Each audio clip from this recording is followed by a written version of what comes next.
We have already finished the unit 1 and 2. Assalamu alaikum, ma'am.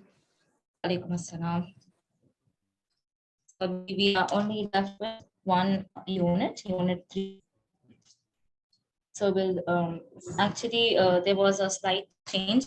I will discuss about it in this class about this contemporary education. So give me a minute. Let me just share my screen with you all. We'll have a discussion then.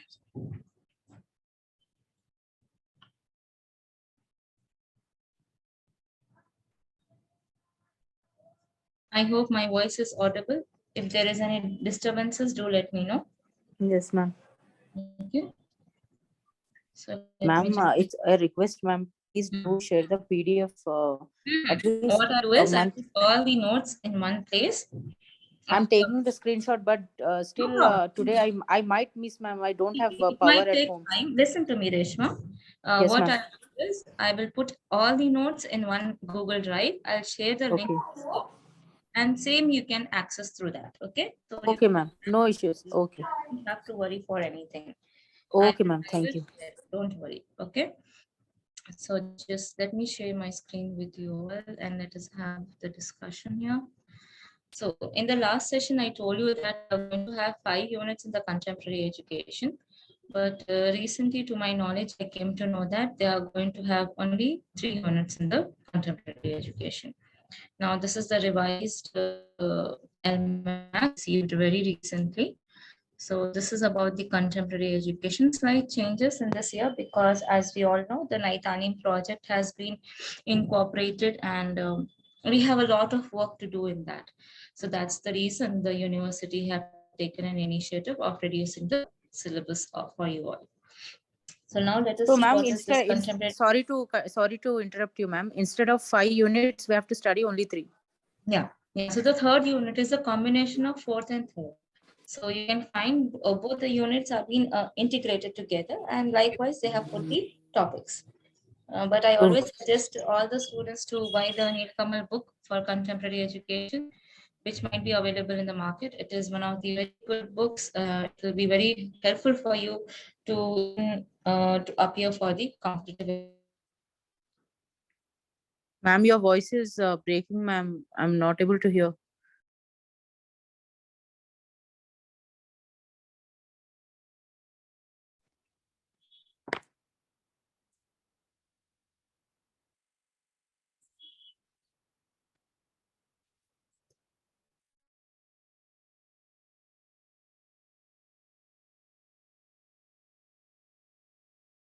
Our session for let me just share my screen with you all again back. Yes. So here you can see that this contemporary education has become for 50 marks. It is no more 70 marks. And it has the internal assessment 15 and external assessment 35. So likewise, when it becomes 50 marks, then obviously 2 chapters will be removed, which is a common practice we have seen in the previous semesters. So in this unit, I have taught you the I have finished with this all the content. Sorry to interrupt you, ma'am.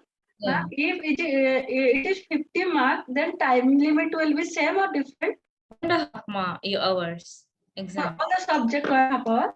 Yeah. You have guidance in counseling and health and physical education. Both will be also 50 marks only. The theory is a little easy for you this time, but practical work will be a little burdensome for you. So that's the reason they reduce the theory, and the practical aspect is little more in this semester for you.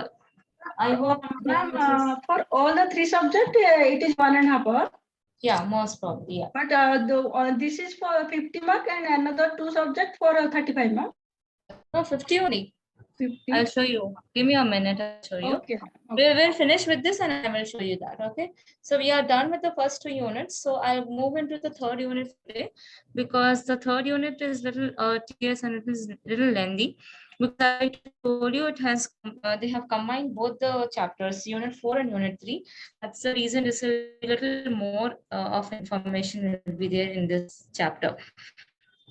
So you can find that there are 6 units. One is about the educational status, then Universal Education Commission, then you have University Education Commission, that is, then you have the Indian Education Commission, NPE, then we have other committees. So let me tell you what are the important questions that may come in this chapter. Okay, so definitely a very definite answer for this long answer will be the NPE, because it's a very new topic which is going on.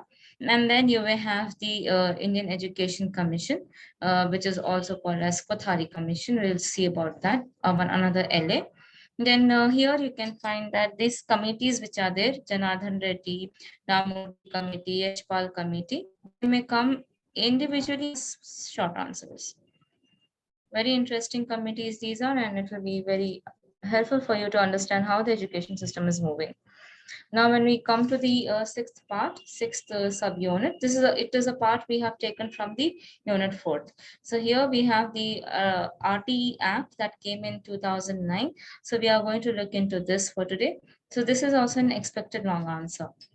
And then the other phenomena that are there, that is UEE, Universalization of Elementary Education. Under that, we can find Naitalim, Saiji Rao, Gaikwad, UEE or Education for All, then Andhra Pradesh Public Education Policy, District Public Education Policy, Sarva Siksha Abhiyan. All these are all these will come in short answers. Okay. So in this 6th unit, there are 2 aspects, 2 components. One is RT. Ma'am, the first and second subunits. Yeah, first and 2 will be again, they might ask, or they might, because it is the educational status, so it will be a little general. So you can say it might come, or it might come in the form of essay. So this SAQ, not as an LAQ, most probably. Depends upon the examiner, but still you can give more emphasis. This is only my we are presuming it, so based upon that you can just give emphasis on the topics, right? So this is what the overview of unit 3 is. Yes. Ma'am, I have one question, ma'am. Yes. Before you start, ma'am, this practicals this time would be for 3 days, ma'am. Yeah, you have practical for methodology, method 1, method 2, and then you have the practical for Naitali. Okay. So it could be either for 2 days or 3 days max. Most probably. And in the 2 days, you have to go to the schools, and 1 day you will be in the college. Okay. Okay, ma'am. Fine. So let us go to the next subject, which she was urging for. See, environmental education, also the same thing, 50 marks, 1.5 hour paper. And then you have the, what do you say, the guidance and counseling, the elective paper. Yeah, guidance and counseling will also be for 50 marks. So only 3 papers are there for you all in this semester, right? Clear? Yeah, there was someone who have asked me about the papers. Is it clear for them? We'll go to the Ma'am, the is related to guidance and there are 7 electives. Out of that, usually the colleges are providing guidance and counseling, because it will be a very because you have done a specialization, you will have an added advantage when you go for teaching job. So I took classroom management and organization as an elective subject. I suggest you should take guidance and counseling, because it will be very helpful for you even in the future. Okay, see. Yes, ma'am. So we have these 3 major theory papers: contemporary education, environmental education, and in elective we are going to concentrate on guidance and counseling. Okay, and you see the other part of this semester, we are having the internships, which is very important part, which is of 59 days, and then you have the practical examination, again that is Naitali. Okay, so this is the practical things that you are going to do. Clear? Right? Yeah. So let me just share my screen. We'll start with the today's topic, that is the contemporary education.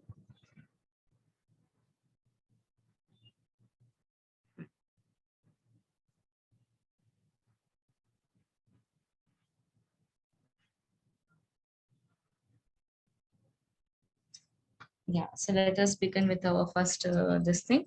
Unit 3 ka first topic, that is the let's say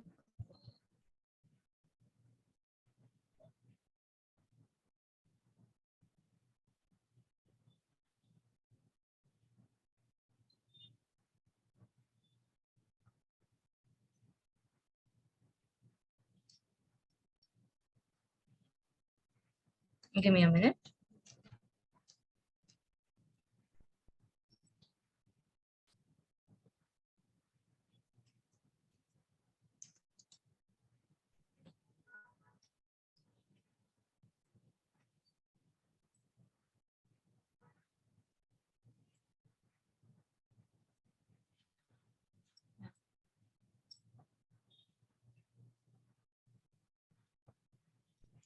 Yeah, let us see with the Dalits and all.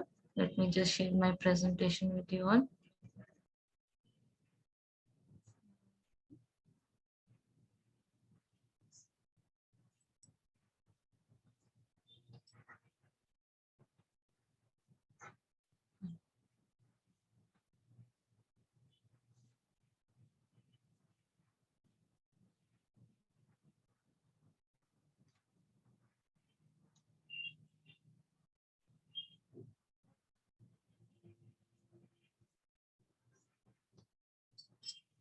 So now let us see who are Dalits and how what happens to them. What is the status of Dalits, tribal people, and the women in the education system?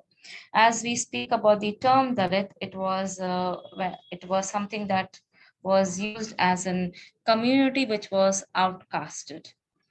Avarnas they were known as. So within the Varna ashram, that is Varna system we had, right? In the Hindu community, we have in the Vedic philosophy, we have seen the Varna system. So it is the 3,000-year social oppression that was the Dalits have gone through, because in the Vedic philosophy, Dalits were not considered as belonging to their community. So they have considered them as the outcast people, or the people who are depressed, untouchable, Aparashya, Harijans, the tags were given to them like that. Then in 1935, there was a Government of India Act that has come, which was officially known as Scheduled Caste. And so the lists talking about all the deprived group under SC, ST, OBC, and minorities in the form of Dalit system, Dalits in the constitution. So when we speak about the meaning of Dalit, the word Dalit was taken. Actual meaning is the broken people. If you see in the language Sanskrit, Hebrew, and Latin language, also they call Dalit means the people who are broken. So we can find that there was a history, there was people, there was a culture that was existing in the whole world. We can find that they were accommodated in the history. So we can find that they have fought for the justice, equality, and peace, and a sense of culture to they want to have balance between nature and human. So they have strived hard for democratic principles, and we can find that they have even fought for to have respect for women, and the when we see about the community, the culture they have is they do recognize, adore their ancestors, because that's one of the practices that they have in the Dalit community. So in Dalit, as we have seen, what are the different castes that are included? That is SC, ST, OBC, and the minorities. The term used as the word Dalit was Jyotiba Phule. So we can find that it was then popularized in 1970s with as an anti-caste and anti-class movement. So we can find that Dalits were not given equal importance along with the other community. So we can find that in the present context, there are 166 million people who are living all over the world. And in India, we can find that there's a percentage of 6.6% of total population of the country. So number of castes that has notified as SC is, these are the statistics, which was the statistics of the 2000 year. It means year 2000. So it might have changed by now. So the next thing we can find that 60% of the scheduled caste household depends on the wage labor, which is compared with 25 among the non-SCs. Right, in 99 and 2000, above 36% of SCs were poor as compared with 21% among the non-SCs. So here we can find that they were engaged in the wage labor in rural areas 50%, and in urban areas they are 60% we can find. And human rights violation atrocities that they have faced, uh, it was in 1,000 cases.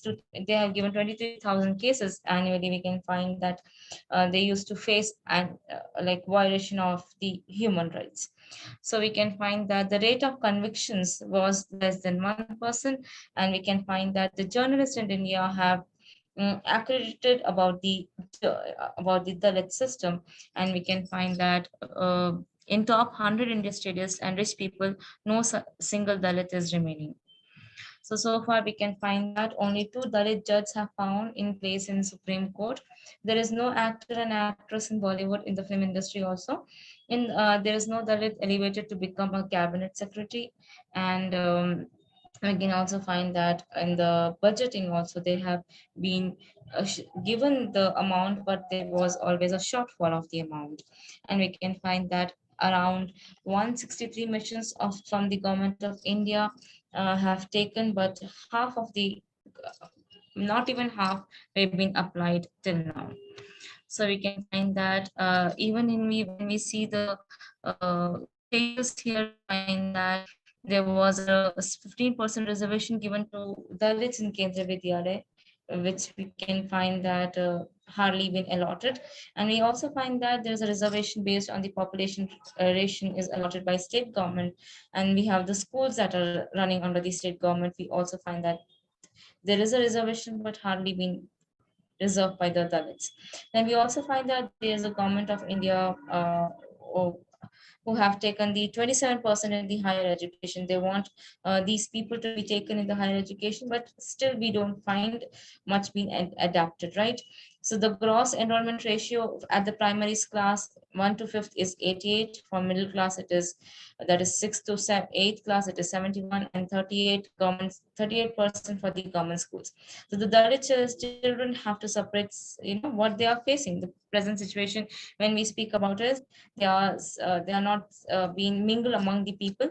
They are made to sit aloof from all the people, all the students who belong to higher caste. And we can also find that the children are not permitted to access drinking water from the same source from which the higher section people are taking.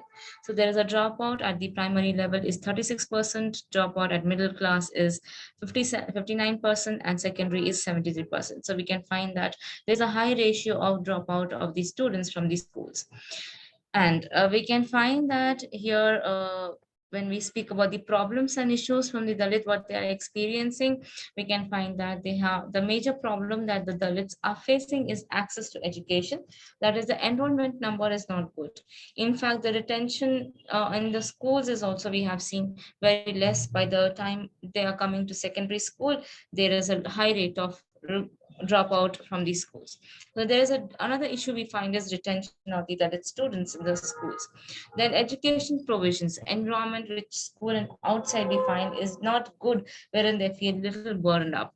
And the policy problems that we see, that there are number of policies that are being stipulated by the government of India, but hardly been adapted and implemented in the practical world.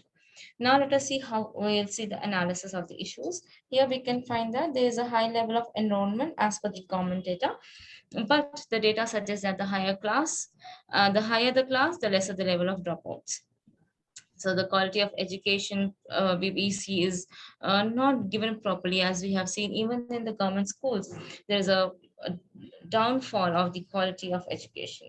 So we can also find that there the problem compiling the children to drop out within or outside is little more. And there is also existence of social exclusion because they are not being they are not being accepted as inclusive in the societies. So we also find how they do access to the education. So we can find that Dalit parents are not welcomed to the schools. So that's the biggest major problem that we see. There is a discrimination that exists in the education system. So Dalit parents are not welcome. There is a lot of prejudice and bias that exists in the because for the towards the Dalit community. They also have discrimination depending upon the attitude, the body language, approaches of the teachers. They do have the favoritism. They do have the a kind of a discriminative a- attitude being adopted by the teachers. And midday meal and untouchability practices provide are been existing in the education system. Midday meal was given for midday meal was one of the practices that the government have taken to retain the students, but still the practice of untouchability makes them to constrain that. Then we also have to see that the Dalit people, the Dalit community face a lot of economical issue, the issues of affording the education.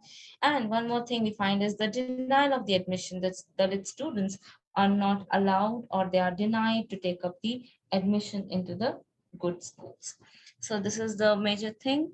Then let us see the major problem that they have is retention in the school. Because why they are not able to be retained in the schools? Because they are being segregated and they are allowed to sit in a different row, and their children are allowed to do the chores like sweeping the house, sweeping the school ground, classroom, bringing water for the teachers. All those things are being practiced, because of which the retention for the Dalit student is reducing day by day. In the most classroom situation, Dalit children are made to sit in the back benches because they are considered untouchable. And as we have seen, they are even not allowed to drink water from the common source.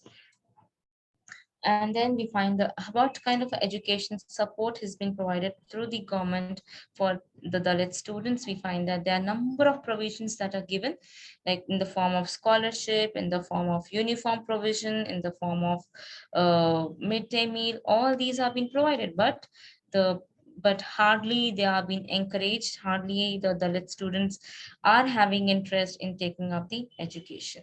So these are the certain educational support that are being provided. Apart from that, we can also find that the educational support is that they give the resources are too much resources provided from the government, but when it comes to by the time it reaches the population, they are not being receiving all those resources that are being given by the government. And there is also the teachers and who have insufficient attitude, who are degrading the children based upon their caste. We also find that inhuman act, and Dalit parents are also not being treated properly. They are being treated inhumanly. And so these are the certain things. Even if the sources are provided, resources are provided, there is a delay of reaching that resource to the Dalit student. So you can find that these are the certain challenges we are able to see, but there is a support that is provided from the government of India, but hardly to reach it to the actual people. Now let us see what are the policy issues that they have.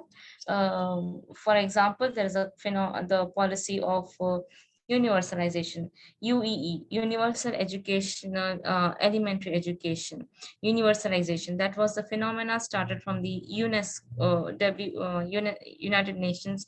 We can find that they have given the emphasis to have universalization of education. What is this universalization of education? It is nothing but the making the elementary education free of cost and very much accessible to the uh, every child, as which will be like a right for them. So you have the another policy that we can find is non-Dalit schools situated in the non-Dalit localities. There is another issue we find. Even the government is opening in schools for the Dalits, but they are not in the Dalit this thing. in the Dalit communities, right? And then we have the another Sarva Shiksha Abhiyan that has come under the UE only, wherein we can find that no specific program was designed for the Dalit children. That was another problem. And the major thing, the concept of untouchability, which has become very common, and which is one of the reasons for the discrimination. So here we can find that the children who belongs to the Dalit society, they are not being allowed to take up the education as they have to. And the underlying principles, we can find the unknown principles which is affecting the Dalit community. Is the first thing is the culture of non-implementation. Many of the Dalit people have the phenomena of not implementing whatever the acts are being given for them, whatever the provisions are provided to them. They don't take all those because they believe that there is a culture of dominance, because they are considered Girijans, they are considered untouchable. So there is a dominance in the society by the other caste people, and there is violence that is being done over them, because we can find that there is a lot of inhuman act being implemented over these Dalit people. And then there is a culture of rule of the society. What is the rule of the society? Survival of the the people who are belong to the higher community. So here we can find that there is a discrimination that exists and making the survival for the Dalit people to become more tougher and tougher. And a lot of things that we see in the Dalit education. So the Dalit right to education, we can find that in the concept of globalization, we can find that there is development one, but not to the 100%, we can say that. Even the right to education is something that the child has to can avail that right for their survival, but still we don't find that it is being taken up in a proper manner. And when the state itself has acquired a communal character, like they have saffronization, that they believe they higher saffronization, in a sense, the higher society, the bigger the higher caste and all that. And there is a new syllabus, there is spreading of hatred against the indigenous and minorities, there's gender bias that exists. So all these are the phenomena that is impacting the one of the greatest challenge we see for the right to education for the Dalit people. We also find that the state itself is more castiest in nature.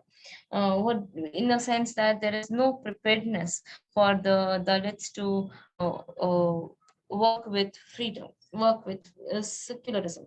So here we can find that the core issues of casteism is the issue of caste. There is no freedom, there is no wisdom, no proper attitude towards them as similar groups. They do not give the proper designation or proper what you say, the proper outlook towards the Dalit students. And when we see when the entire phase of planning development in the post-independence era has failed to address the question of marginalization. So there was no provision for the marginalized groups after the independence which we have received. Then there is another thing that we find is the possibilities that we can work upon. So the possibilities is the very much important possibility that we can work upon is cooperation and co-option. So what is co-option to cooperation? So from discrimination to inclusiveness, right? Co-option to cooperation, and from tokenism to Dalit agendas, and shifting from education politics with specific focus on the Dalit girl education. Affirmation of identity, that no human is considered as some untouchable or something. Everybody is equal in the eye of the Constitution. And towards a large common agendas, that is UEE, which is specifically focusing on the Dalit children. And the another possibility we can do is rebuilding the culture. The culture of resistance which is existing can be removed, and it can have a healthy relationship among the Dalits as well. and alliance building with other marginalized and oppressed groups, basically incorporating all the marginalized groups into one can also be one of the best possibility to to make the Dalit system or the Dalit people to live a healthy and a quality life as such. Yeah. Now let us see, after understanding what do you understand by Dalits and what are the possibilities that we can work upon so that they can become into the core of the society. They become the core citizens of the society. So now let us see the what do you understand by tribes? We have in our portion Dalit tribe and the urban this thing sorry, the Dalit tribe and the women who are being the issues that they are encountering. So here we can find that what is a tribal area. So when we speak about the tribal area, according to the Constitution of India, under the article 244 in brackets 2 and 275 under the section 1, we can refer that the tribal area within the state of Assam, Meghalaya, Tripura, Mizoram, that is the area specified in part 1, 2, and 2A and 3 of paragraph 20 of the 6th schedule. In these areas, autonomous districts have been set up with the council for the tribal people. Yes, we have different councils for the tribal department as well. So this is the constitutional provision. Now let us see, what do you understand by the scheduled caste area? So what is a scheduled caste area? So this area is something according to the Indian Constitution under the Article 244(1) of the gynecological, constitutional defines them as a term of gynecological, in a sense they are born in that what do you say, in that family. So how by birth they are scheduled caste, so like that they have been given a designation. So when we speak about the scheduled caste, scheduled areas, it includes the areas which is being declared by the president, and we can find that the areas include 8 states, which has the 8 states include AP, Bihar, Gujarat, Himachal Pradesh, Maharashtra, Madhya Pradesh, Odisha, and Rajasthan. So here we can find that the president may schedule, reschedule, and alter the scheduled areas in a state after consulting with the governor of the state. So this is one of the constitutional provisions we can find. Then where it is being provisioned, what are the provisions given in the for the scheduled caste area? So we can find that the provision of the 5th schedule have applied administration and the control of the scheduled areas and scheduled tribes in any state other than the state of Assam, Meghalaya, Tripura, and Mizoram. The provisions of the 6th schedule it helps to administer the tribal areas in the state of Assam, Meghalaya, Tripura, and Mizoram. So here we can find that they have given the control and the administration into these through the government of India. Yes, now let us understand what is this scheduled tribes. So here we can find that in Article 366(25) refer as scheduled tribes. These are those communities which are scheduled in accordance with the Article 342 of the Constitution.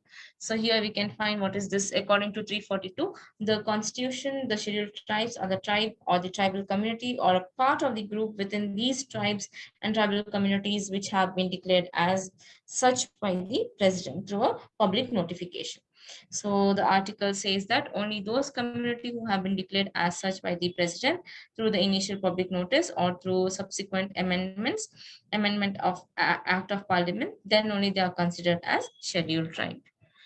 And then who are the scheduled tribes? They are notified for each or union territories are valid only within the jurisdiction of the state or union territory, not outside that. So the inclusion of community as scheduled based upon the tribes which are existing into that area. like, let us see who are the scheduled tribes. These essential characteristics by the community is, they are first one, they indicate a primitive trait, they have distinctive culture. If you could remember, have you seen Avengers, anybody? Yes, ma'am. So we have the Uganda, one of Yes, the yes, tribes. yes, yes, yes, yes, Yeah, ma'am. something like that we The have. blacks, the black people. Yeah, the blacks. So like that in India also, there are a lot of tribes still they are existing. Even just to make you notice about one of the tribe, let us have a discussion on that. There is one of the tribe that is existing in Madhya Pradesh, which is living in the mountain area. That mountain area, yes, ma. Is somebody asking me something?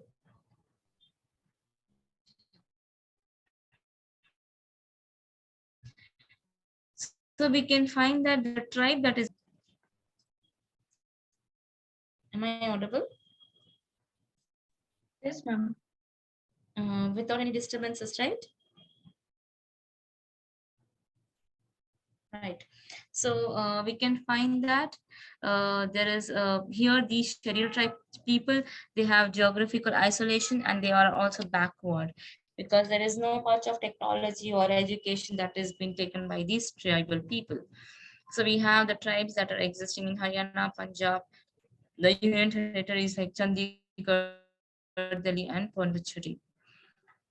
The primitive tribal group include living near the isolation in inaccessible habitats, like we find in the Avengers, completely a different habitat they live in. A growth of population is also at a very low rate. They have pre-agricultural level of technology and they're extremely low level in the literacy. So far, 75 PTGs have been identified in India. So when we speak about the demographic profile of the ST population, according to the 2011 census, we can find that the constitute a population of 10.242 crores, and then there are a number of individual ethnic groups that are including 705 STs. So there is notified in the state level, we can notify 36 states along with the unit territories. So no community has been specified as a scheduled tribe in the state of Haryana and Punjab and Union territories, but they are being included as one of the what you say, one of the part of that Delhi and all. So there are certain internal issues that the Dalits go through. Sorry, the tribal people or the SCs and STs go through. First one is the internal, and the second one is the external issue. Now let us see what are the internal issues, the intrinsic issues that they are going through in the education system. The first thing which we find is the language of instruction.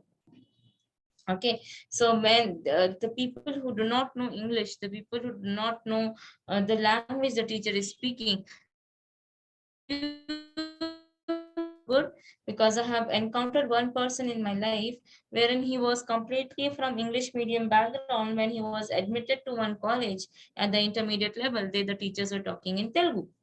It was such a difficult task for him, that person, that child, to cope up with that education system. In fact, he became a failure actually.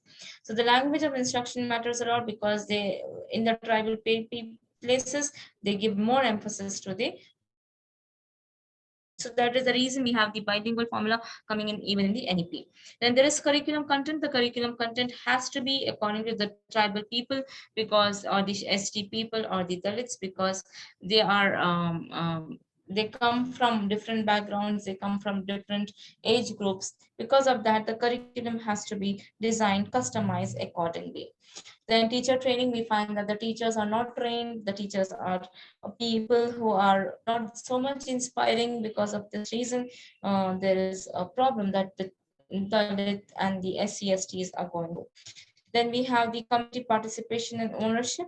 Yes, this is one of the very important phenomena that uh, we find that the community participation and ownership is very low there, and then the incentives that they have been provided through the jobs is also low comparative to the others. So next we go to the external issues. It includes the gender bias and access and the migration of parents. So these are the three reasons which we can find that these uh, minority or Dalit students are coming towards the education is because they want to remove this gender bias, they want to access the technology, and the third thing is the in interest among the migration of the parents, when we can find that the parents are migrating, the students education is also being affected. So migration, if the schools are providing about the migrations for such children, then that will be an added advantage for both the teacher and as well as for the organizations or the students, we can say. Now let us see the status of the women, Indian women. What is the actual status of Indian women? So let us see the status of women, which is what you say, which is giving more emphasis to get what you say. Oh, from the past millennia, we can find that there was a great change that has come with the status of women. So we can find that the equal status is being provided for the women along with the men. So through the here we are going to see into the three eras. According to the three eras, what is the status of the women we can find. So in the three eras, we can find that if you see the general overview, we can find that at the elected for the higher positions in today's society. So now let us see we can find how the ancient education was, or the ancient era was existing for the women. So we can find that the status of the woman was considered. Actually, when we speak, many of my friends used to say that during the Vedic period, women were given very good, significant role. There was a society wherein it was very good, but as and when time has passed, the society started corrupting. So when we speak about the ancient India, we find that women were educationists, women were seers, women were thinkers. They have the intellectual abilities and intellectual positions in the society. But as we can find that with time, they have developed what you say, and against towards this Brahmanical philosophy, and therefore we can find that there was a kind of a society which was having difficulty. So therefore, the government have taken a lot of initiatives like Beti Bachao, Beti Padhao Abhiyan, all those abhiyans they have started, right? This is the ancient time we are speaking about. Now let us see the women's status in the medieval India. So when we speak about the medieval India, the position is we had a very wrong practices such as sati system. Can you tell me what is sati system? The woman was burned along with her husband, died husband. Sati Sahagamana. Yeah, exactly. So there was a sati system that was prevailing during that time, and there was a parda system that was going on, and they were, concept of devdasis. The devdasis are the ones who are being considered as they are born to be getting who are the workers for the dev or the god, like men. So like that, such phenomena were existing.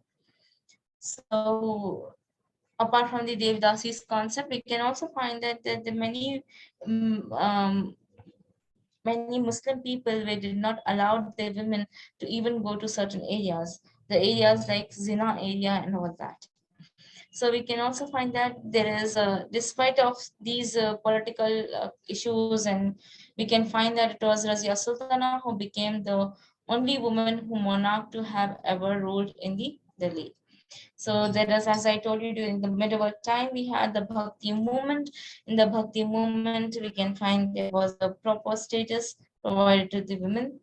Um, because we can find that during this Bhakti movement, there was, what do you say, there were many reformers that were there.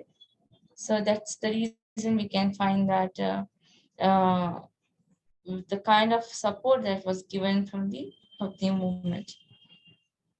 Then we have the pre-independence. In the pre-independence, how the status of the women was there in India. So in the pre-independence, we can find that the women were given good because they had education for all. That's the policy that the Britishers have followed. So we can have that Paricharan Sarkar, who was the former student of the Hindu College, Calcutta, who became the member of Young Bengal, set up the first free school for the girls in India. So we can say that what kind of hard work they do. Fine, and then we can find that we have the Ishwar Chandra Vidyasakar, who was crucified to improve the conditions of the widows and widow remarriages, because with time, with the reformers, with time, they have contributed to the people, and they have also taken up the what is say they have the proper education for the women during this era. This was the pre-independence era where education was provided to everyone.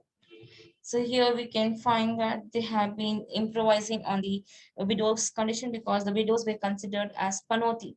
The widows, panoti in a sense, something a kind of omen. Troublesome, ma'am.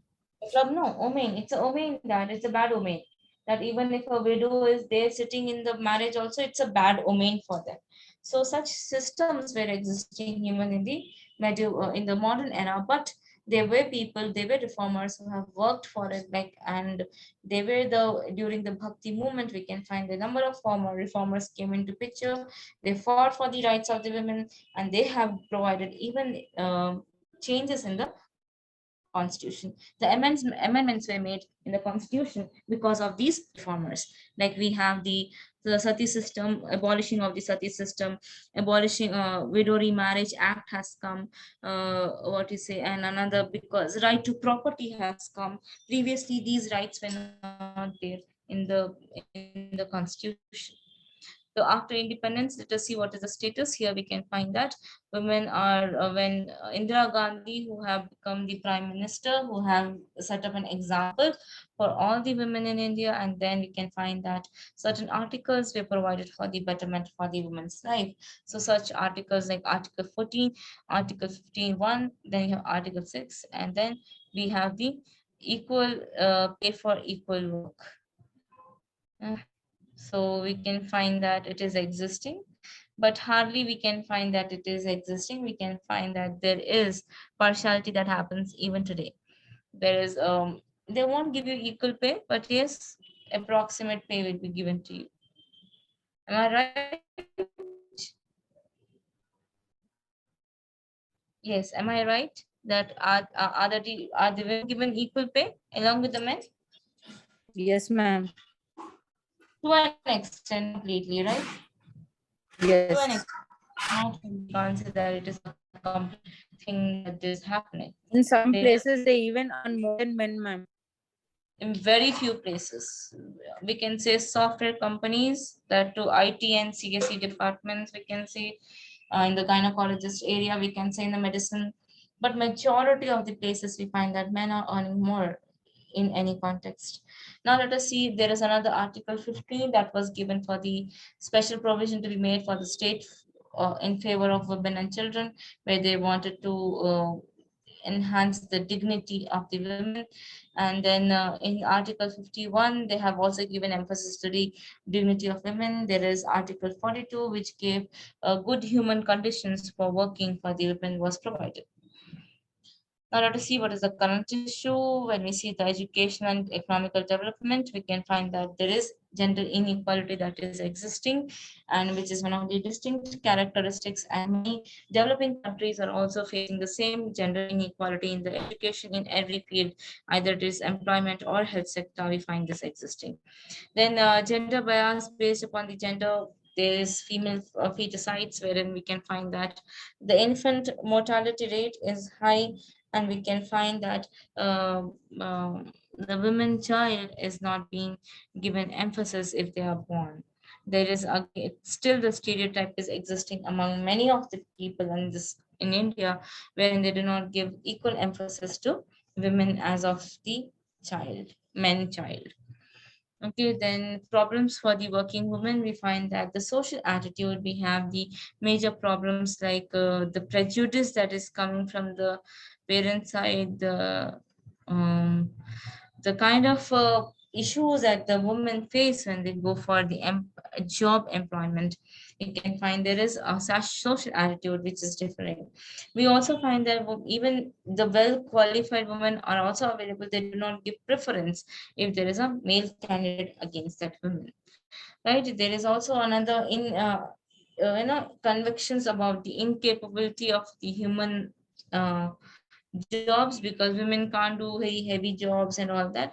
So there is a unequal salary that is existing in every we can say in every this thing, every organization.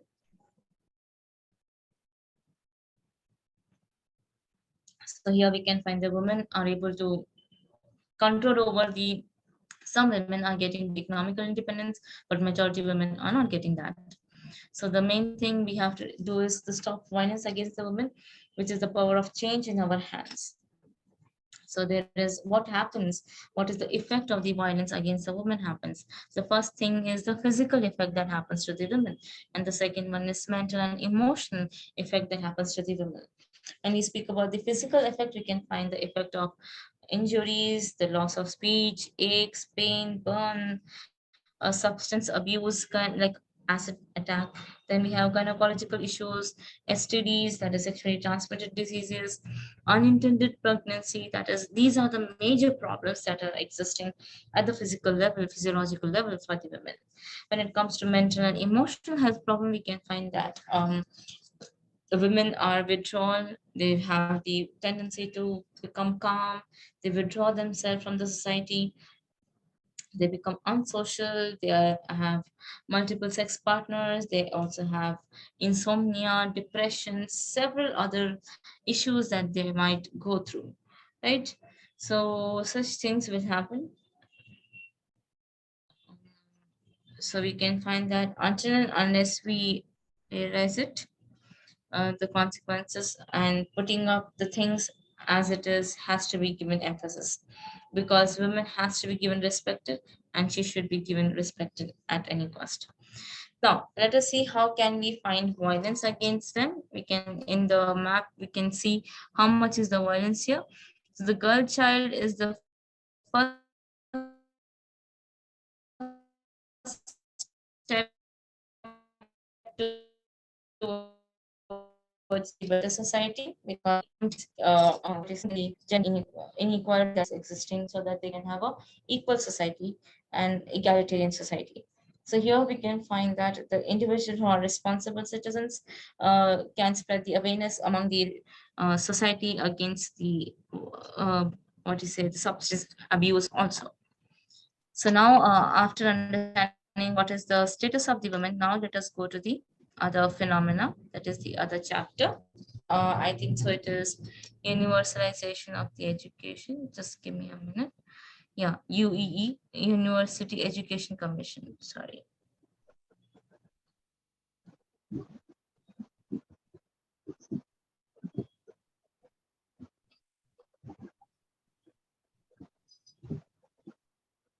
Give me a minute. Let me just share my screen with you all.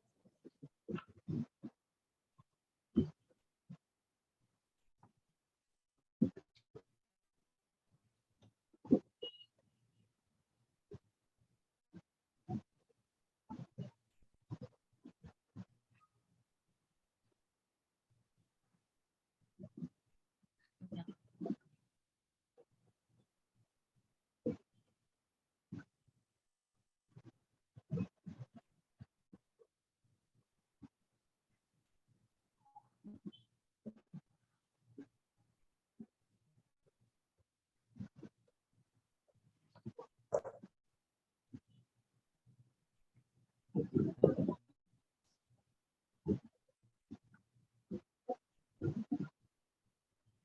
Yes, let us see the University Education Commission of 1948 to 1949, or Radhakrishnan Commission, it is also called as.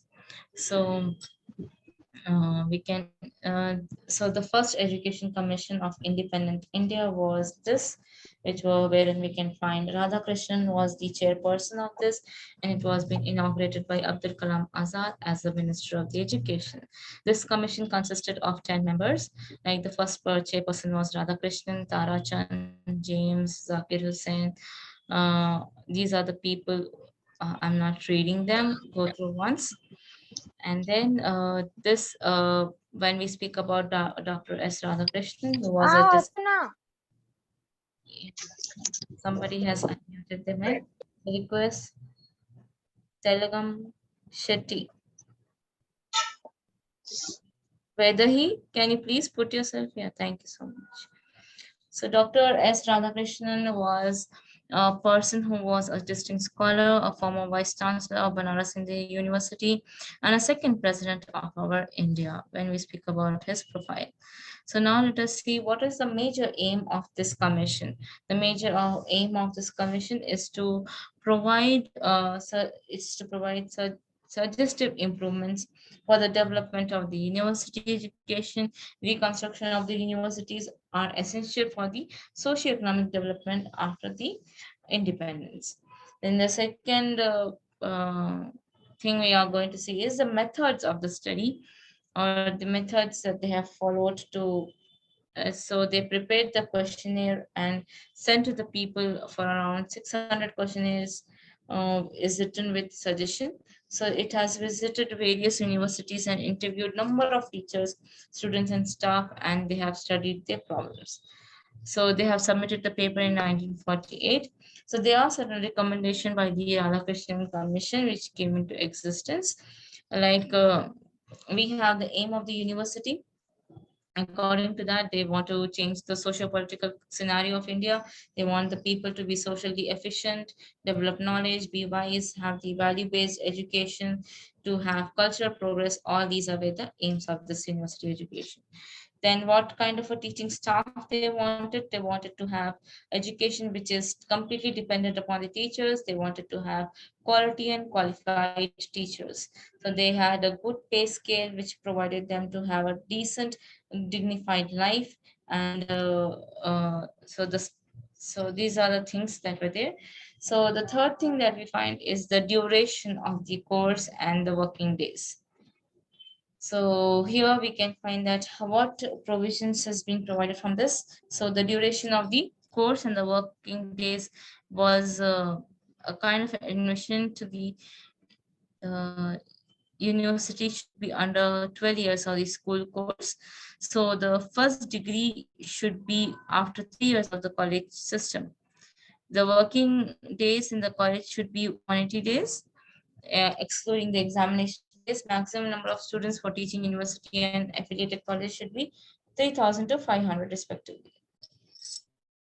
Then research facilities. Yes, the commission have also gave emphasis to the research facilities at the higher level for the university education, along with the fellowships. The reform of the education system have taken based upon the examination type. Previously, we never had. Can you show the previous slide? Sorry. No problem. Thank you, ma'am.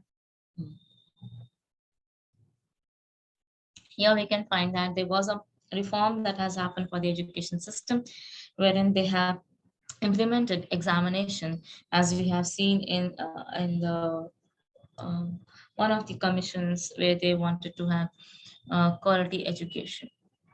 And then there is professional education, wherein they have included subjects like agriculture, commerce, education, engineering and technology, law, medicine, business administration, public administration as the professional courses.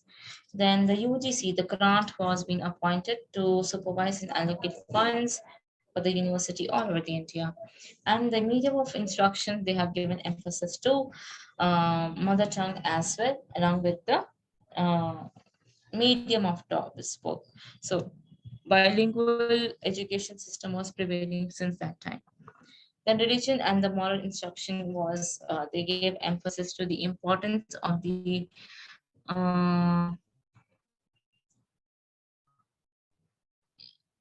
yeah. So here we can find that the commission stressed the most importance towards the religious and moral instructions, when the student must be able to understand the basic principles of their religion and to have moral instructions within them. Then when we speak about the scholarship, as we all know, they have provided giving scholarship for the meritorious and financially handicapped students, and NSC and NCC social service children will also been given the scholarships. Then when we speak about the rural universities, yes, they have come up with the idea of the vital need of to have rural universities which are being surrounded by the rural areas, and the needs are being met at these university, either it is agriculture or industrial. Then education by providing adequate facilities. Then we have the merits of this recommendation. Like for instance, the recommended the new university should be established in the rural areas so that they can have education provided to the village people also, and they introduced a kind of religious and moral education in the universities to control over the violent views of the people. And the commission have rightly perceived about the various inadequacy of the existing in the education system, but there are certain suggestive meetings that happens which helps the organization to work properly. So here we have a proper commission which has given emphasis to the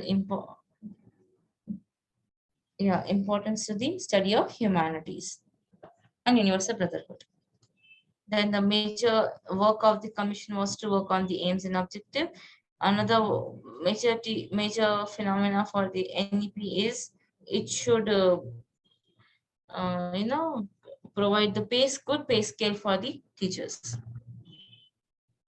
Then you have commission which is trying to rise the standard of Indian university, and oriental accidental cultures are being coming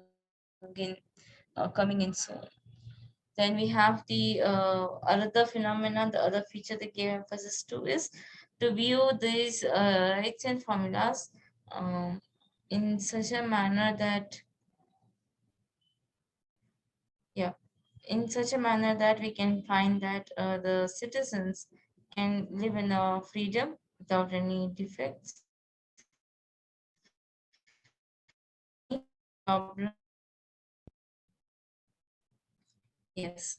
So here we can find that the commission has chosen to study the problems of the institutions on the instruction, attention of the women education, and recommendation for the previous commissions has been taken into consideration. So with this, we have understood the University Education Commission.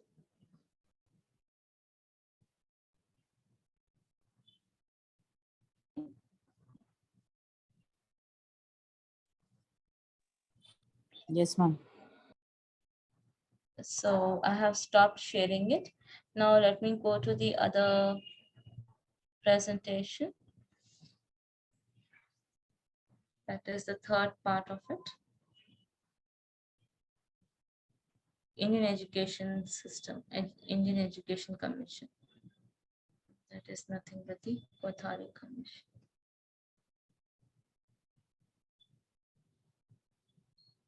एक minute.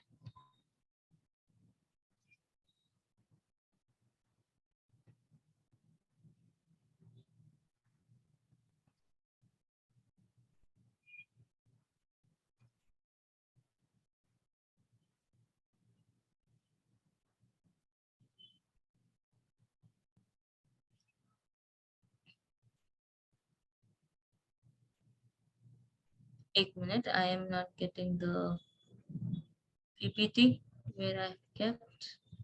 Let me just give me a minute here.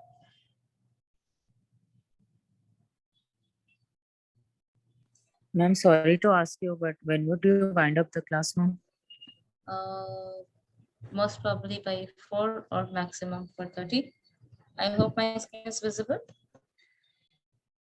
No, ma'am. It is not? Okay, just let me give it a try then again. Is it visible now? Kothari Commission. Yes, ma'am. Yeah, Indian Education Commission of 1964. It is also called as Kothari Commission. Okay.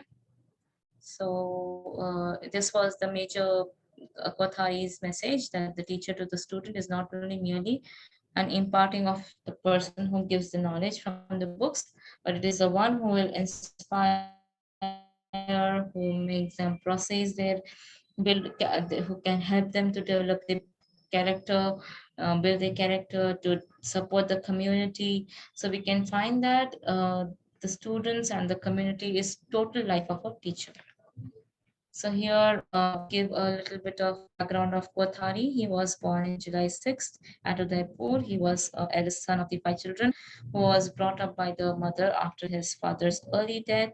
And we can find that he was one of the meritorious students who was being appointed as an demonstrator in the Department of Physics in Harvard University. After 2 years of working as demonstrator, he went to England for higher education. Then in 1948, the government of India have appointed Kothari as a scientific advisor to the Ministry of Defense, a post that held until 1961, when he was appointed chairperson of the University Grant Commission.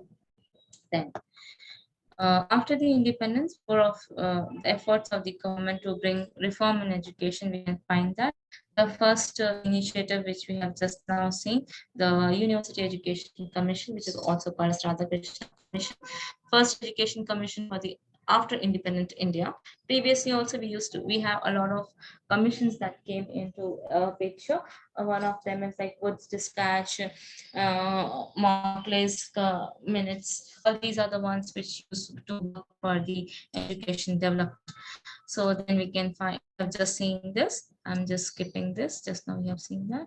Another commission which came after that was Madhurya Commission, which is also called as Secondary Education Commission, wherein we can find that it was Lakshmi Swami Mudaliar who was the chairperson of this commission, who have covered various aspects of the Indian secondary education, and they have given certain measures, various aspects for the education and recommendations wherein we can develop the India's secondary education.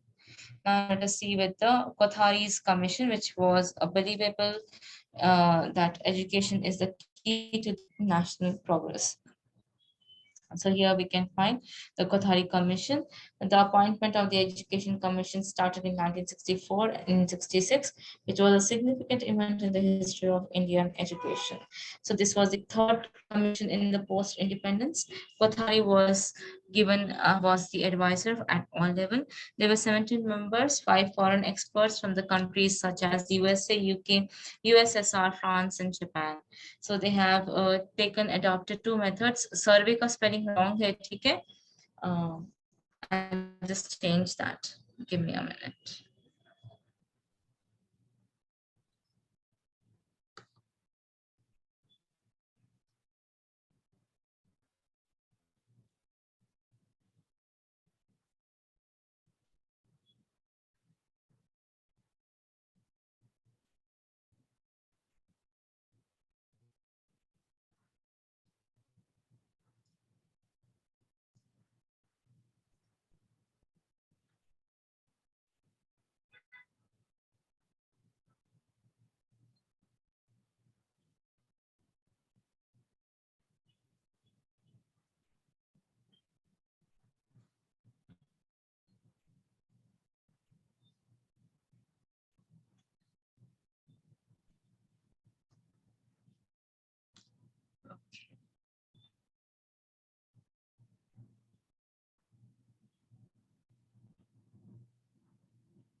Can you see the presentation? Yes, ma'am. It's coming like this thing, right? Small window. Not on a big screen, ma'am. Yeah, not on the big screen. Let me just share the big screen then. Yeah. So they have taken adapted two methods. One is survey method and another was the questionnaire method. So in the survey method, they have interviewed, surveyed the commission, which was made into groups, divided into states. These group collected data from school, colleges, universities by interviewing the teachers, staff, and the students. And then the questionnaire was designed to address the problems faced in the education system, and was sent to schools, colleges, and university were sent to the teachers, students, and all the education bodies of their views. So they have compiled a report which was produced and delivered to the Government of India on 29 June 1966 as an education and national development. So the commission firm believes that the education is the most powerful instrument of the national development that can be seen in the opening statement of the commission, stating the destiny of India is being shaped in the classrooms. So comprehensively discussed problems where national goals of education, structure of education, condition of equality of education, opportunities, women education, and they have given emphasis to the objectives of the school education, curriculum, teaching method, objective of higher education, and adult education. So the suggestion they gave emphasis upon are increase in productivity, promoting school and national integration, education and modernization, developing social, moral, and spiritual values. So they were the 23 recommendations by the Kothari. The first was the defect in the existing system according to the Indian Education Commission. In education, according to this commission, the recommendation and recommendations of India in the one was education, another one was curriculum, another one was textbook, and method of teaching, guidance and counseling, regarding problems of supervision and inspection, problems of administration, physical welfare of the student, evaluation, adult education. You have all these chapters are there in this. So you also have the teacher education, three language formula, and the recommendation of moral and the religious education. And then we can find that the other recommendations like women education, vocational education, work experience, distance education, functions of the university, higher education, selective admissions, and university autonomies. So here we can find the pictures of the journals that was made here. So the major basic rule for the authority was on the basis of education policy was declared in 1968. Now after this, we'll go to the other commission. These are very important questions, that comes in the examination, for the competitive examination. Very, very important topics. So now let us go to NPE, National Policy Education. Let me just share my screen with you all. Excuse me, ma'am. Sorry. How long the class is going to be continued, ma'am? Till 4 o'clock. Usually we have a practice of finishing it in 2 hours, right? 11:30 to 12:30, 12:30 to 1. Right? 30 we usually Okay, take sure. 2 hours. So I to wind up. I'm doing it very fast. Am I not doing it? I'm going at my highest. Yes, ma'am. So just cooperate for a while. I will help you out in finishing this. Then we'll go to the other topic, which is the most important topic, that is NEP.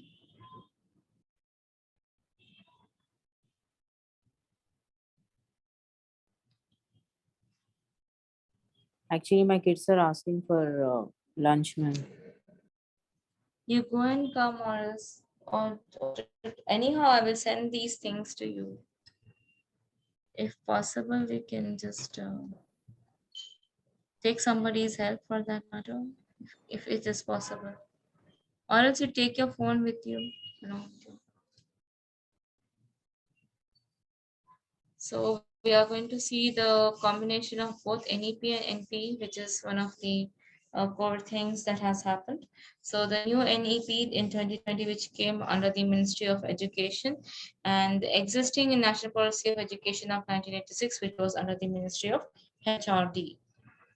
So let's see what is it. So they have the phenomena that they want to, the enrollment number was 50% till 2035, and the gross in NP, which was 26%. And the format that they have for NEP 2020 is 5+3+3+4 format. And here we had 10 format, right? Previously we had 10+2, right? Now they have categorized into 4 segments, 5+3+3+4. So the breaking of the age is 3 to 8, 8 to 11, 11 to 14. Give me a minute, ma. I'll just come back.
Sorry for the inconvenience. I just got a call. Okay. Yeah. So this is the formula they follow. So this is the, I'm sure you are aware of it, right? So I'll be going a little fast for this. Is it okay? What was that Yes. term? NEP.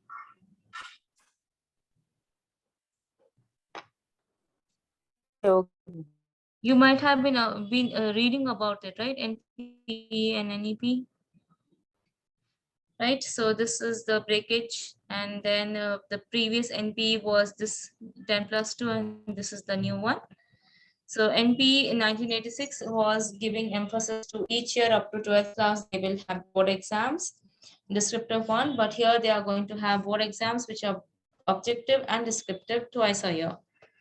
And then NEP, they have no hard separation of art, commerce, science, all will be mixed with curriculum, but there was a hard separation like art student, commerce students, and science students, but there won't be any more this time. And then we also have the curriculum content will be reduced to the core essentials. Previously it was mandatory for existing format. So now there will be a bagless days for which is going to be encouraged, and health card and checkup will be done. Here it was only supplementary programs that started, and report card it will be 360-degree holistic report card, but NP did not have that. NEP is going to give classes for codings from 6 years onwards, and it was not even existing during that time. And then NEP is going to give 3 language formula by state, region, and twice by the student. And it can see that Indian Sign Language student with hearing impairment to be developed by, and I was very so.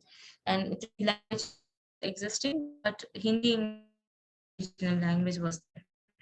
So here we have preschool and preparatory. They give starts from class 1, not mandatory was not there in 96, but it is going to be in Kendriya Vidyalayas, and they are going to have early childhood uh, classrooms, which is going to have qualified teachers.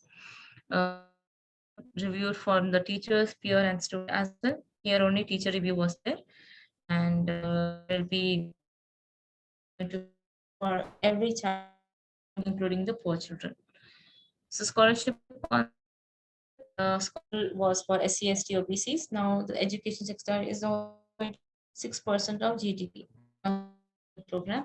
And then we also have the national scholarship programs, and all these things were there in the previous. It was only 4%, now it will be 6%. Teacher qualification, they will be having minimum 4-year integrated B.Ed degree by 2000. Multidisciplinary like arts, STEM concept.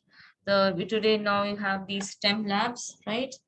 STEM stands for You know what stands for? Science, technology, Technology engineering, and management. management. Okay. For the e-content, we can find NTA is going to become the whole source, and all the they are going to develop. Even e-content is going to develop for 8 languages, like that. There will be multi-entry and exit option for incomplete courses. The credit will be transferred through academic bank of credits, but here we do not have as such in NPE 1986. Advanced diploma, 3-year graduation, 4-year graduation, research, all these have been going to be there. As we know, it has been discontinued. It is discontinued now. So doctorate can be pursued after the masters. Now there is a new news has come. Even after the bachelors, we can do. Okay. And then foreign universities, there will be a setup for that. There are 100 foreign universities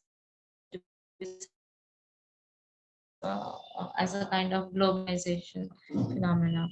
And then we have multidisciplinary institutions, at least one multidisciplinary institutions.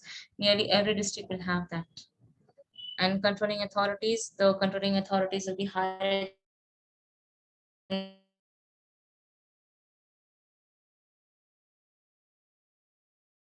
Higher Education Grant Council, then National Accreditation Council, who is going to become the authority, controlling authority to have UGC, AICT, ICAR, BCI, CCIM, CAI, ICS, all these were the control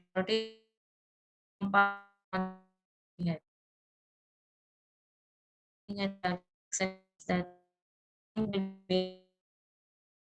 application based, and there'll be a because of the delay, there was a delay because of, but other learning adapted in the several program in the NPE. The second, the education policy and the existing education. So, okay, which we have just spoken, right? So we have now, let us go to the topic for now. Okay, so let's see. The one is, we'll go to the, yeah, this review of the plan of action. So after what happened NP when it was formed, how it have, what was the plan of action considered. Now let us see that NPE Corp plan of action.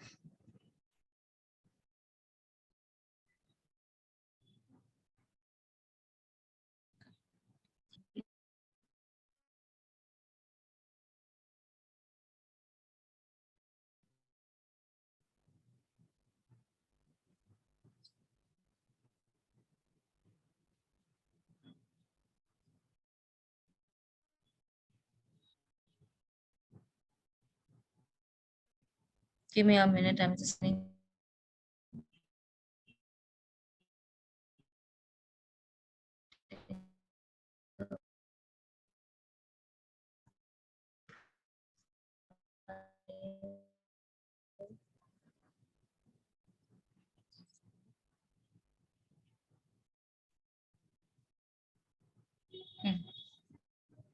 NPE. So let me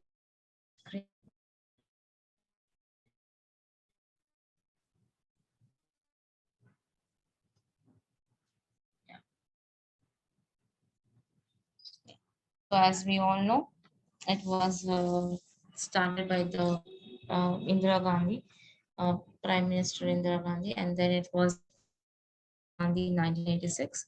So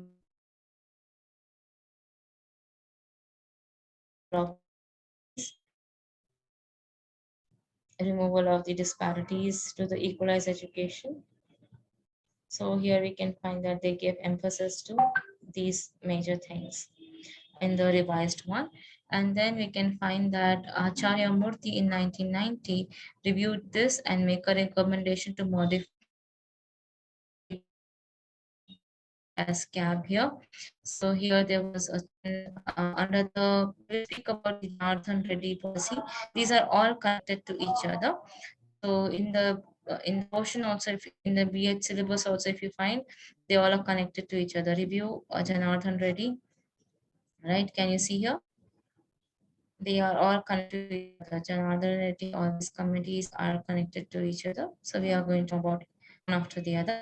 So there was a modification. So in 1992, national program of action that has been taken, and they aim to promote national common citizenship and culture, and to strengthen the national integrity.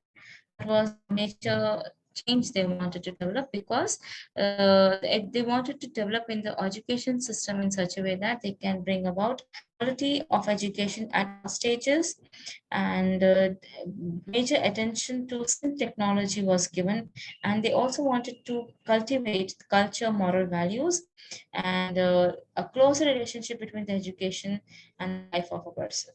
This was a major reason that so many revisions have happened. So what were the life, and they also want to provide incentives for the poor people, and they wanted the students to regularly develop, and this also gave emphasis to child-centered and Operation Blackboard started off with. Okay, so these are the few provisions that was given.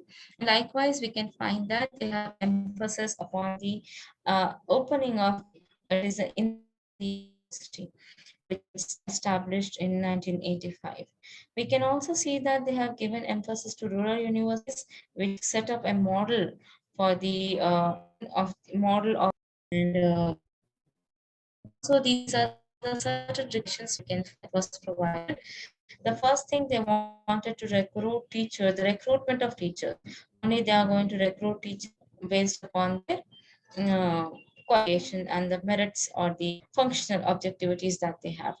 And the pay and the service conditions was also of the teachers was improvised. In fact, the significant in professional integrity was given, that they maintain the dignity of the teacher, and the professional remove the misconduct or the professionalism at all the levels. So the teacher education, we can find that the first recommendation, continuous process, is a continuous process either through pre-service or through in-service component. They have provided component here, continuous process of learning through pre-service and in-service, and they gave emphasis to continuous CCE, that is continuous and comprehensive evaluation. And along with that, we all have the all colleges teach, and of the selected trained teachers in the colleges, we have seen that where they upgraded by the SE, and they wanted to have teachers from the teacher training colleges, say they started recruiting people. Then the council that came, that is NCT, National Council for Teacher Education, which provided the accreditation institutions for the teacher education. Then there was network arrangement wherein they can that each teacher education and department was established in as an education department in each university.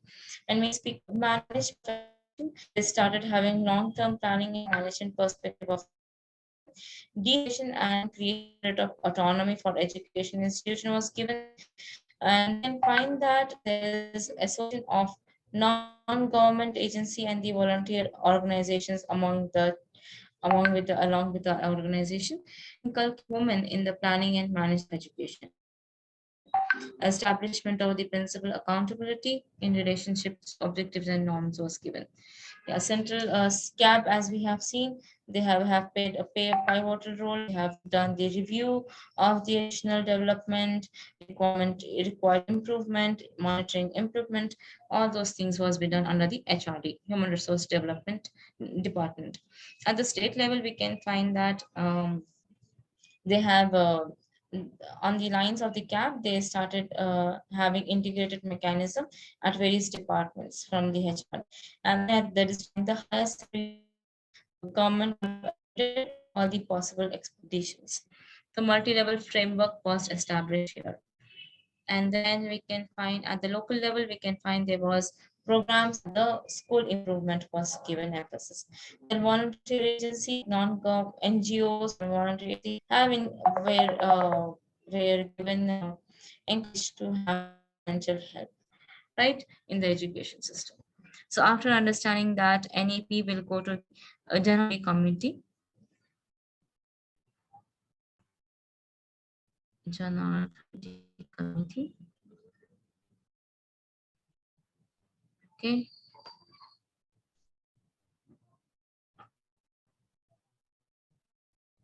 Okay, so we'll go to the Janathan Reddy committee. Here again, as we have spoken about the Central Advisory Board, it was meeting that was held, and then they had a report of the Ramurthy Review Committee, which decided the CAP committee to be considering the commissions. So we can find that Janathan Reddy was appointed as the chairperson of this. Right, Ramurthy committee chairperson was because of that Ramurthy committee, and it is also called as Jardandhar Reddy commission as well. So we can find what are the major recommendation they gave emphasis to. They wanted to have common school system, okay, wherein they want to implement education to all Navodaya Vidyalayas for the army people, and early childhood okay, EC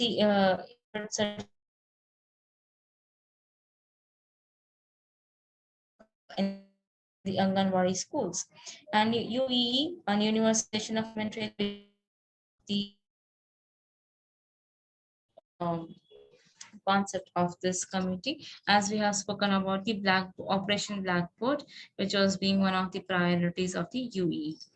And then they have also given emphasis to adult and continuous education, and secondary education. They wanted to have a planned education to.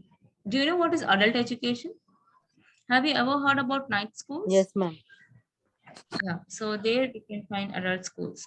And then you have the vocationalization of education. They have started with the paramedical courses, 10+2 level pay vocational education.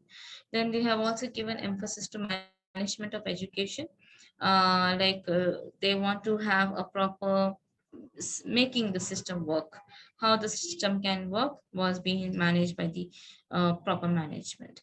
Then the resource of for education, from where they are going to get the resources, was also being considered in the form of higher education or technical management and all. So now let us go to the other committee, that is Yashpal committee.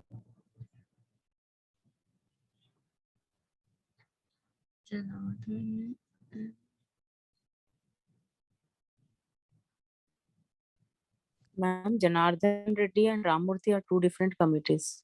Yeah. They are two different committees. So here we can find that the Ramurthy committee after this. So when we speak about the Ramurthy committee, which was established in 1990, so here we can find that have given emphasis for the socio-economical development, wherein they want majority people to continue remain who were deprived of education. They wanted to develop the human. So here we can find that this Ramurthy committee, where can and the Janardhan Reddy committee, both these committees were recommended by these two, was recommending the NPE of 1992. So here we can find that this Ramurthy committee has given emphasis to the transformation towards a more human and enlightened societies. So they gave a very new perspective to this NPE. So we can find that they have set up after this committee a review committee so that they can proper changes can be come up. So it is the Acharya Ramurthy who was the chairperson of this committee, and it was established in 1990, May 7th. So we can find what are the approaches that have taken by them. So the first approach, we can find that they gave emphasis to equity and social justice, decentralization of education management at all levels, establishment of participative education in order, inculcation of values, empowerment of the work. And what are the let us see what are the recommendations. The first recommendation they gave was development of common school system, which we have already seen, removing disparities in the education, promotion of women education. I'm going a little fast, you can go through later. Value based education, early childhood care education, and early childhood care education, and right to education was also being included among these. Then Operation Blackboard, Navodayas. So here they have transferred the state sector to also run this Navodayas. So we can find that the Navodaya scheme may be transferred into Navodaya Vidyalaya program, which was based upon totally talent-based, as we have seen in the school organization above the Navodayas. Then you have the SUPW coming into a picture, that is work-based work experience or work-based experiences was provided in the schools, and resources for education was the first step to be taken so that the education should be made self-financing. So here complete self-financement of the education was given emphasis. Okay, so now let us go to the other topic, that is Yashpal Committee.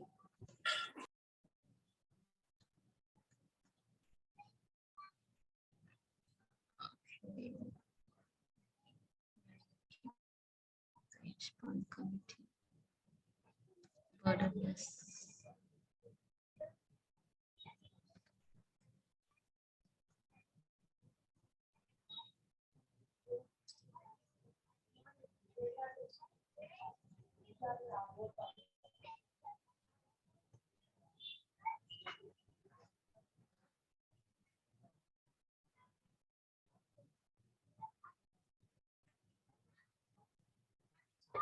Yes, Yashpal Committee, which came in 1993.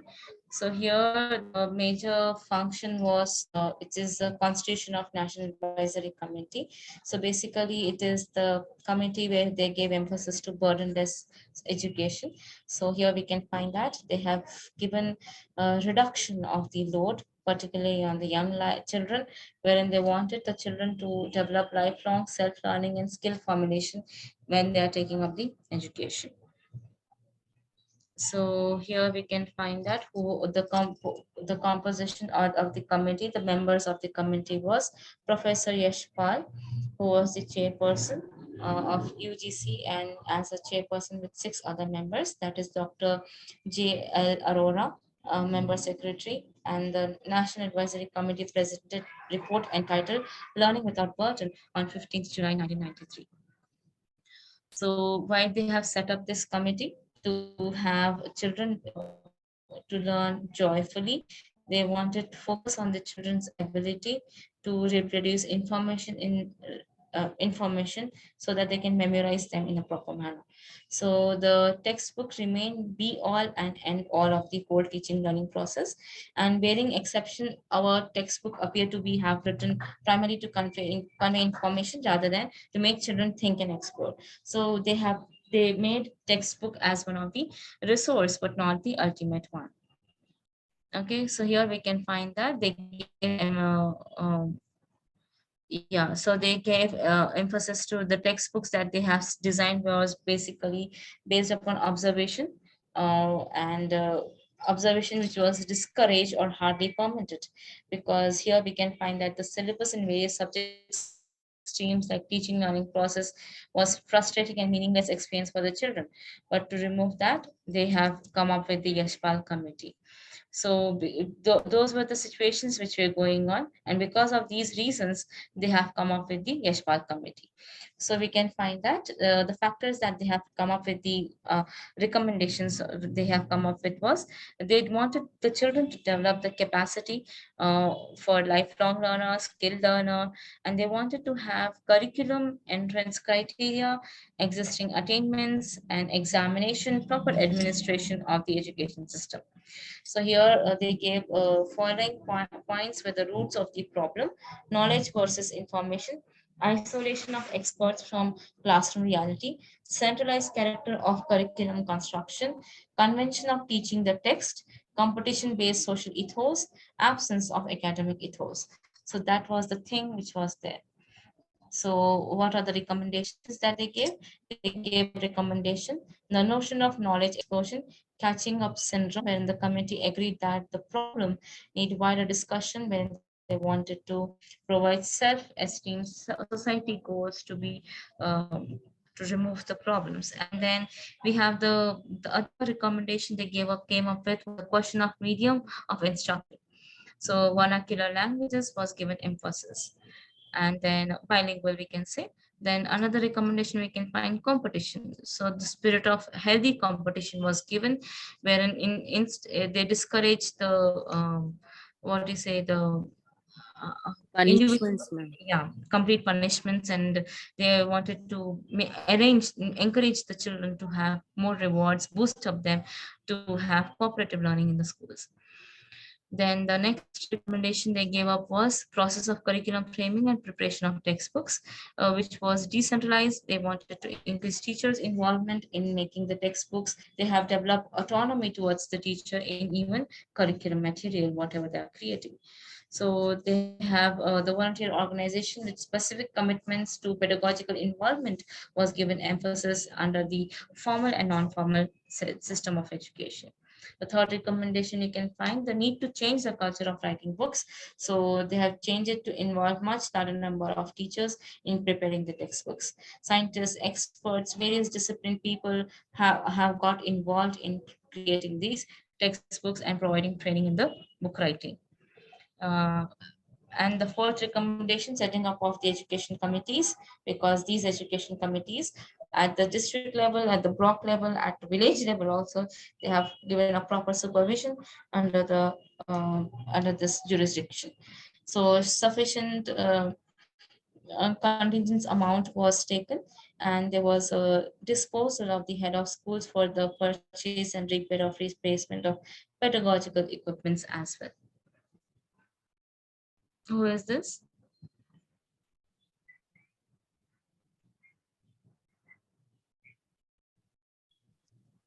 What, ma'am? Sorry for the disturbance. Then fifth recommendation was jurisdiction of CBSE to be restricted. So they wanted to schools affiliated to CBSE in the state other than Delhi enjoying the prestige of being elite schools. So CBSE curriculum became trendsetter of the state board, leading to heavier curriculum for majority of the children. So we can find that committee recommended the restriction of Kendriyas and Kendriya Vidyalayas and Navodayas to be affiliated, to be respected from the state boards.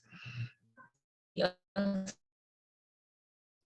appropriate legislative and administrative measures for the schools, and then norms in the norms to grant recognition to private more stringent. And then eighth recommendation was no compulsion for children to carry heavy bags or books, burdenless education.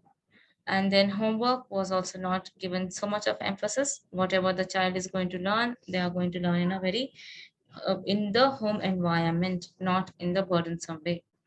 Then people rate teacher ratio was 1:40, then reduced to 1:30. Then use of electronic media, yes, ICT section was, and we can find that SAT was countrywide, satellite or television channel was launched. Now today we have under the EduSat, each state has their satellite channel. And then we have 12th recommendation, teacher education program. As we know, the B.Ed was offered for 1 year, then it was practicum, which was more into correspondence of. Then in the 13th recommendation was continuous education examination. Was can have good syllabus, good timely research going on, and the subject curriculum was they want create textbooks or accelerate the mathematical skills among the children. And then language textbooks was also being clear what student make mind makeup, they have creating the readers language textbooks as well. Similarly, we same recommendation we have like historical syllabus, civics, geography, all those they were coming as a subject for them. Okay, then we will go to the another one, that is Andhra Pradesh AP Andhra Pradesh APEP. Primary Education Program. APEP. So here we can find that it was the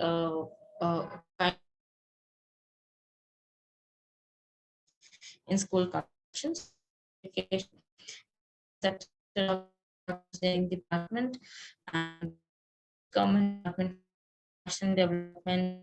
UK implemented this.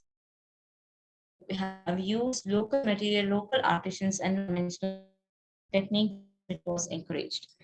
So you can find that in that for this phase one has come in 1989. The phase two came where three we can find APP was to achieve quality improvement by year 2000, competencies and classroom practices to contribute attaining universal primary education.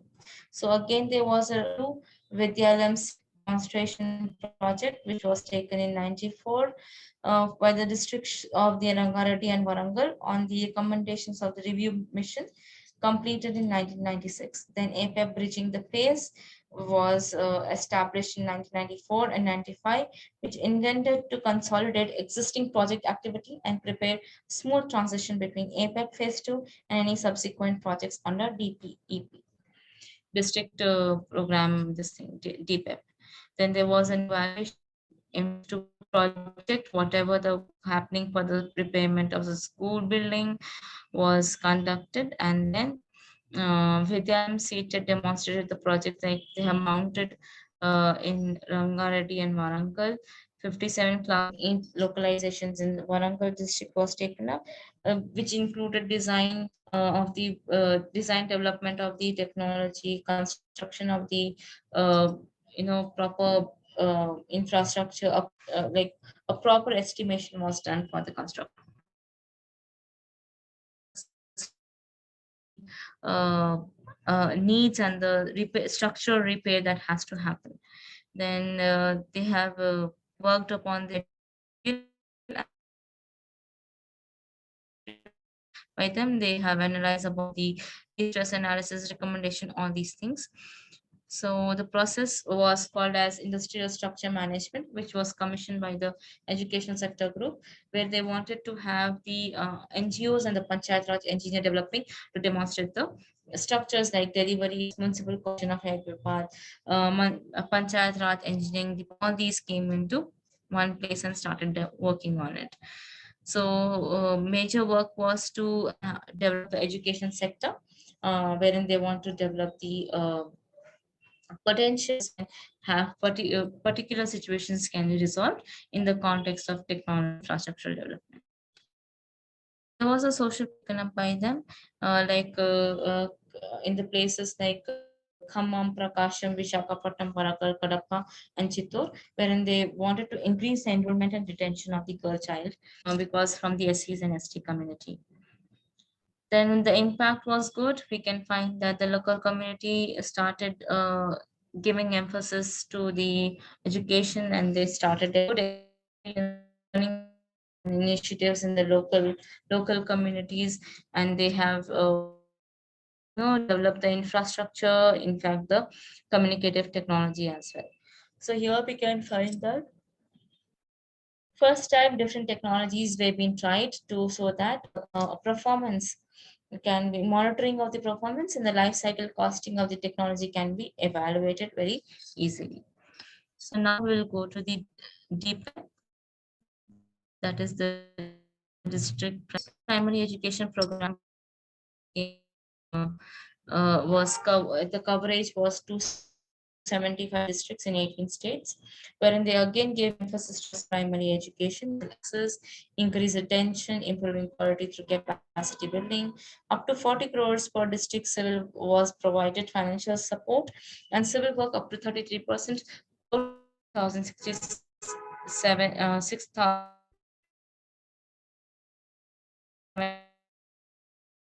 So we can find that the civil work activities under DPEP, they have access the construction of school building, new buildings were constructed, repairing toilets, drinking water, everything they have done in the infrastructure. So in 7 states, 42 districts, they have initiated these programs by 1993, 1994. They want to target, what do you say, they wanted to have a target within a period of time wherein they wanted to have a proper supervised system of a kind of a kind of a system. So they wanted to have effective constructions as well. So the traditional design by taking the usage of the conventional materials and the technologies that they can have. So they and the initiatives that they came up with community construction process, functional school design, that is a renewal process of design. They have worked upon cost-effective construction, national cost rate sharing. The renewal process upon was at the national level, so that architectural changes can happen. And for the workshop, even to the so that they can competitive competencies to be developed among themselves. Amount 50 lakhs was allocated to all states so that they can have innovation funds so that they can develop the area. So as the work the student to develop themselves at a fast rate. Okay, so they have focused upon the achieving of the cost reduction through the above phase, and cost effectiveness was very much important. And we can agencies, they have replicated large scale through regular agencies. So these are the achievements we can specified design, use of local resources, application of cost-effective construction, power, and all. So the constraints that we have of this policies is the scale of the program, huge target to be met within a scheduled time frame, and the central flexibility to accommodate the local material skills had to be adopted. The construction program always sensitized, right? And all implementing PWD, PRED, WPED to work within the schedules does not include C set. So here these are the things that you the so here the constraint another one is to have scale targeting large people. An excessive front loading of the civil work did not allow much time to spend on the experimenting. So here we can find here we can find that national and are taken so that they can repair with suggestive procedure. Like they want to develop the national workshop in such a way that the strategies, whatever you decide. Okay.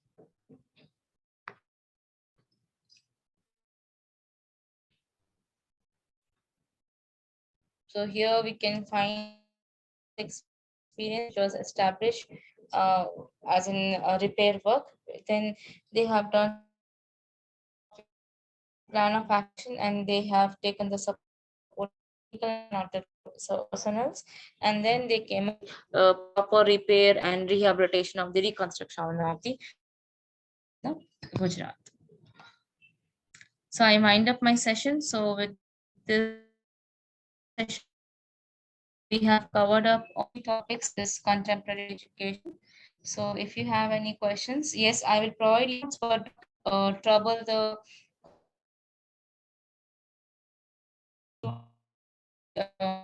and not to trouble the college persons.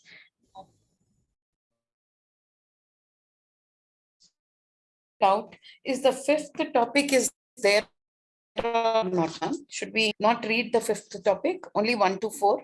No, fifth and sixth also I have taught, just now. Those will come. The unit, I'm sorry, it's the unit I'm talking. Sir will provide you with a new syllabus now. Don't worry. Okay. Okay, so you can receive the syllabus copy of the B.Ed of new syllabus. So there you have everything mentioned. Already we provided via email, madam. Kindly check. Already Okay. provided. People, Kindly check your emails. if the notes is provided at least Yes. 25 days before the exams. Sometimes. So there I find difficulty. Or what is my plan is I'll put all the things together in one place and I will provide you in the form of Google Drive. Madam, you rather give than- me exact date because I will get the mails otherwise. Okay, exactly. You want me to give you? Because they are following me. Yeah. Sir will be asked. Sir, when is expected examination date? If you could tell. Examination we are expecting October 1st week. First week. Okay.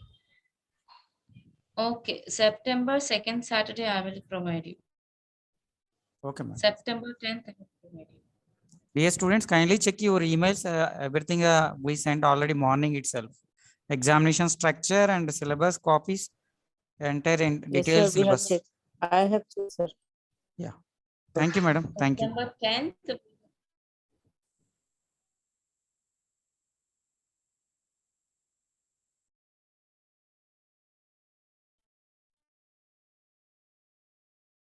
Education and Ma'am, guidance. ma'am, if you have classroom management, please get the PDF of that also. Get that. I have provided to sir, that is third semester, right? First. Yeah, no, sir, no, ma'am, fourth semester. The elective subject, classroom No, management and I'm- organization. You better buy Okay. Reshma rather than Okay. taking classroom management or classroom management in the B. Yes. Because No, our No, major, your school organization. all the students taken guidance and counseling, madam. Yeah, it is good, Reshma. You should take that because it will be an added advantage. Again, I have to request sir to make the changes because I have already asked him to change it to classroom management and organization. No, I suggest not to take that because guidance and counseling will be an added advantage. It will be it is there in your thing in your memo. You will have a weightage in the job recruitment places. Okay, ma'am. So I suggest Okay, you ma'am. add that again. You take request, sir. You might do the changes. I'll do that, ma'am. Okay, then, ma. Thank you for waiting for such a long time. The topics was very tedious and lengthy, and they were important. It only Yeah. So not a problem. So all the best for this subject. I have finished. Question papers, previous year question papers. Put it in. Oh, thank Thank you. Thank you, ma'am. Okay, then, ma. Take care and have a very good day. Same to you, ma'am. Thank you. Yeah, welcome.